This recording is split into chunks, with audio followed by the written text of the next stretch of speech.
Okay, today on my 2007 BMW 335i, I'll be walking you guys over how to properly check all of your fluids. First, we're going to start off with power steering fluid.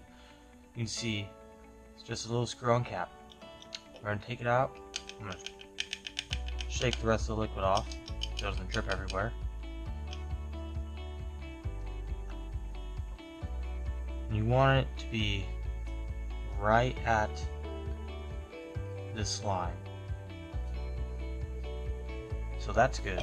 Let's move on to the next one now. Brake fluid. So this one's easy. It's clear in here.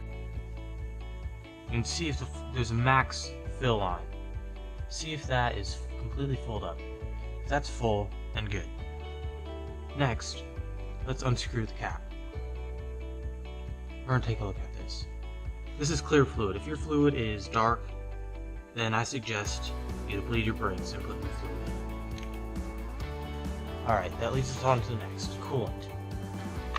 Make sure to open this cap only when your vehicle is cold.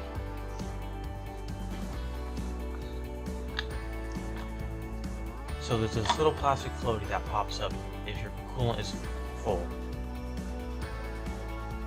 So mine's full and you can see that it's sticking up. Usually there's a little dot at the top. Mine broke off. Some of yours will too.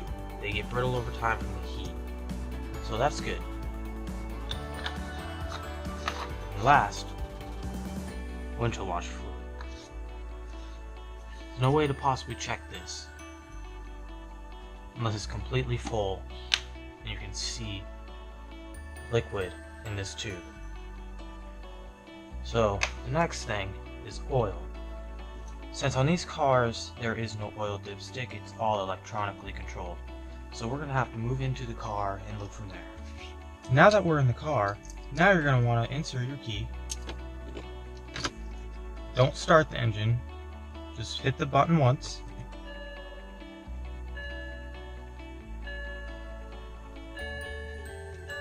And then, with this dial,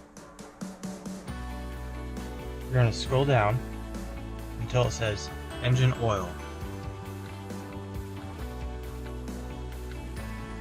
Then you're going to click the BC button on the stock.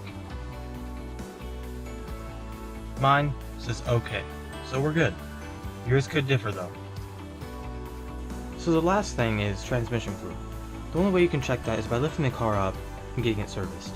Usually service intervals are at 100,000 miles.